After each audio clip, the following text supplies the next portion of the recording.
Springburn, to the north of Glasgow, was once the largest centre of locomotive manufacture in Europe. Until the 19th century, the area was predominantly rural, as this map of 1795 shows estates and houses bore names which still survive, such as Peter's Hill House and Cowlairs Mansion, though the buildings themselves are long gone.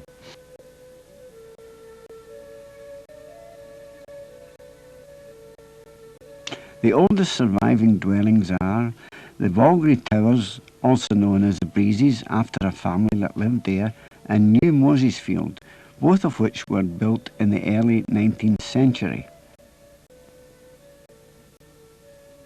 The Glasgow and Gantket Railway of 1831 was the beginning of Springburn's industrial rise, and more so when the Edinburgh and Glasgow Railway was completed in 1842, with the Cowlairs incline down to Queen Street becoming a particularly well-known stretch.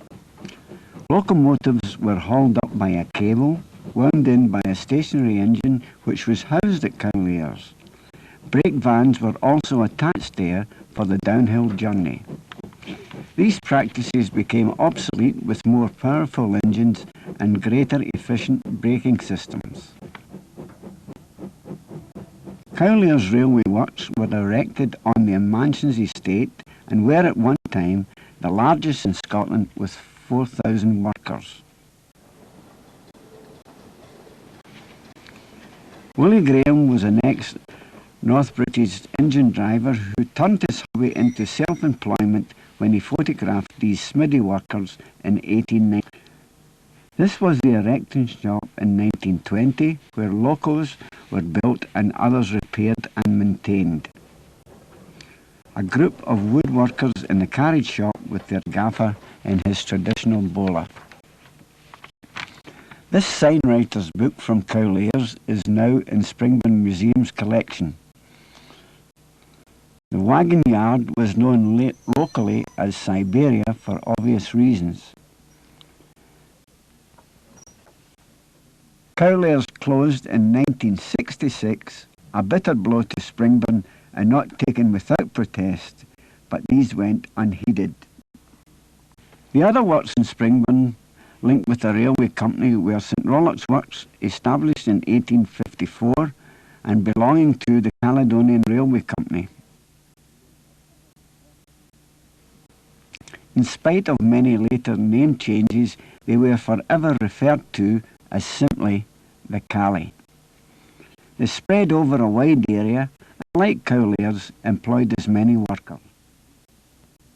John Farquharson Mackintosh was superintendent from 1895 to 1914 and designed these efficient 440 Dunalister class, including this Class 2, a model of which was presented to Springburn Museum in 1991. In 1923, the Cally was grouped into the LMS, and no further locomotives were built there after 1928, and the workforce went on to maintenance only, but continued to build and repaired auxiliary running stocks. The Cally's machine shop of the 20s was belt-driven machinery of all types, including this group of milling machines.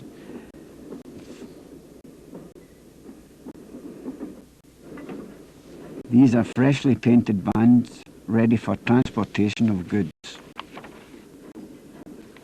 A group of workers posed for their photograph in 1928. This photograph records the maintenance squad who worked on their last steam engine round about 1968. And a view of the Cally works towards Sighthill Flats, taking a few years before their rundown in 1989. Walter Montgomery Nielsen was responsible for bringing the first private locomotive company to Springburn. In 1862, Henri Dubs, his works manager, supervised the transfer from Hyde Park Street, Anderson, to the new factory in Springburn. Hyde Park became the name of the works, which was to become worldwide famous for their locomotives. In 1863, Nielsen brought back a former employee, James Reed, to be his managing partner, and in 1876, Reed bought out Nielsen.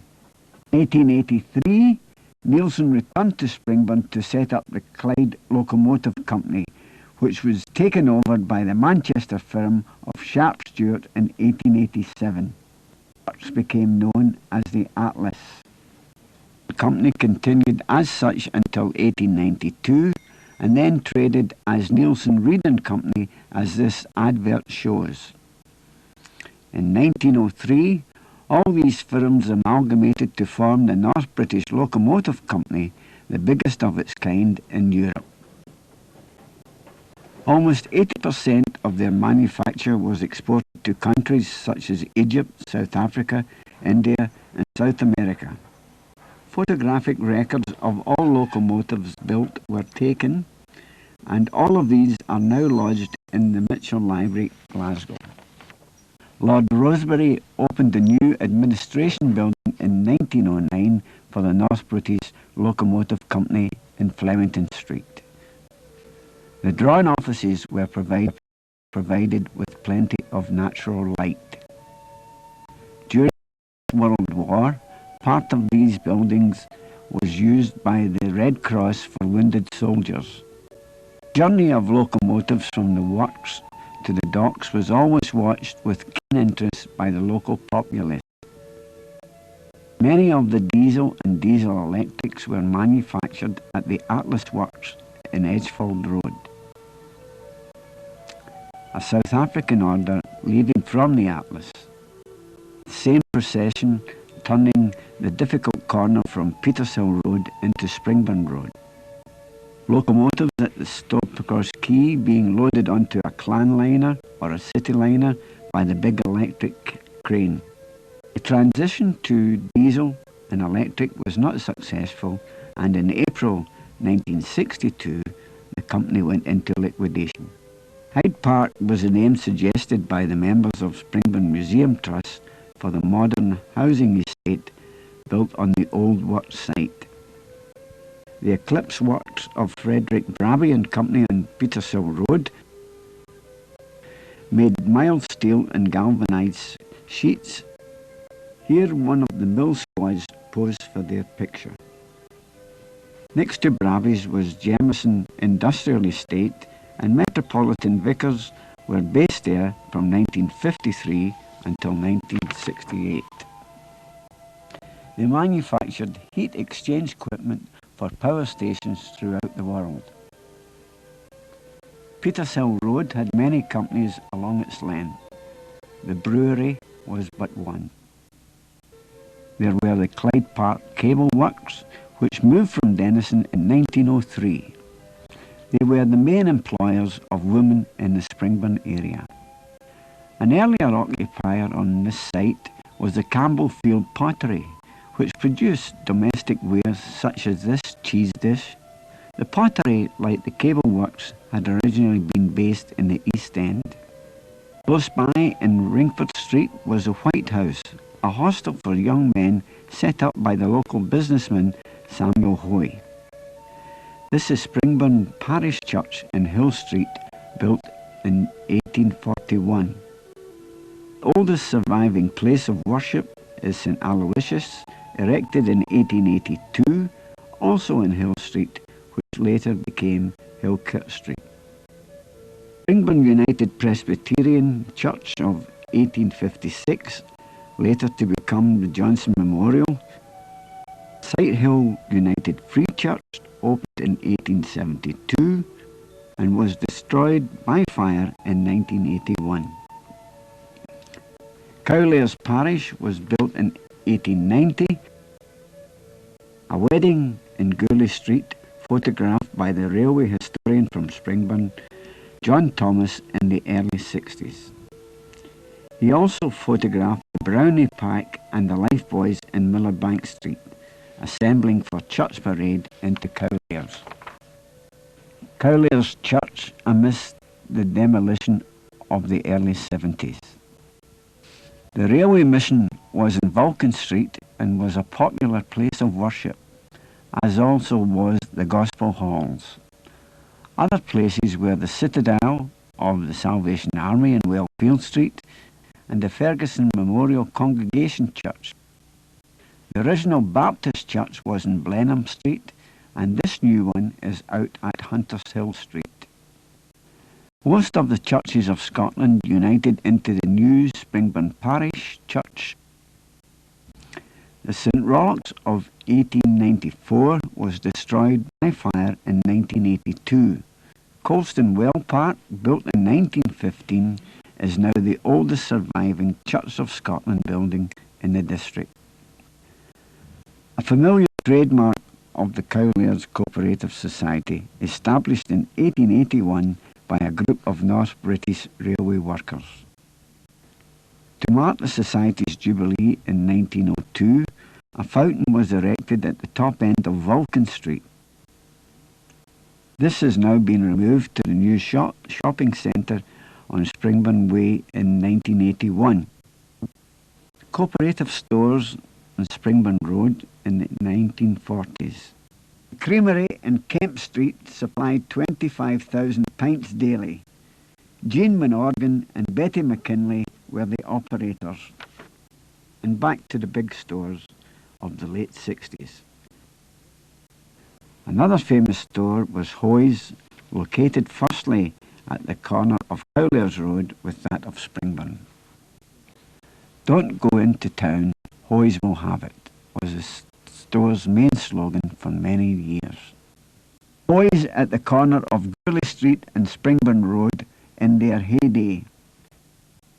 Closing down notice of 1968, an Edwardian corner shop at Cowlairs Road, replaced later by the Clydesdale Bank, whilst the other corner became the Cooperative Fish and Poultry Department, whose picturesque tilework was saved for showing by the Springburn Museum Trust. There were many small family-run local shops, this being Mrs Christie's Grocery in Keppock Hill Road, Alec Whitecross's butcher shop in Gourlay Street in the 1930s.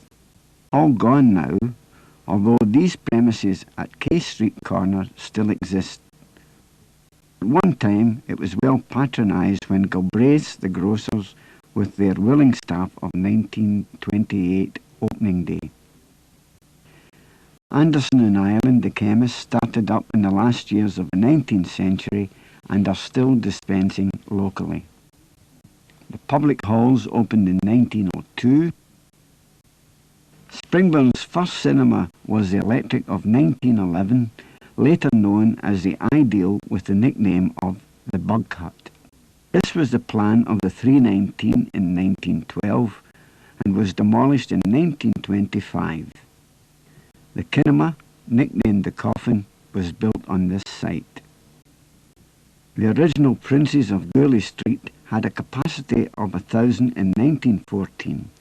It was demolished in January 1937 to make way for a new cinema in November with double the capacity. The Oxford and Keppock Hill Road was burnt down on New Year's night 1941, despite being next door to the fire station.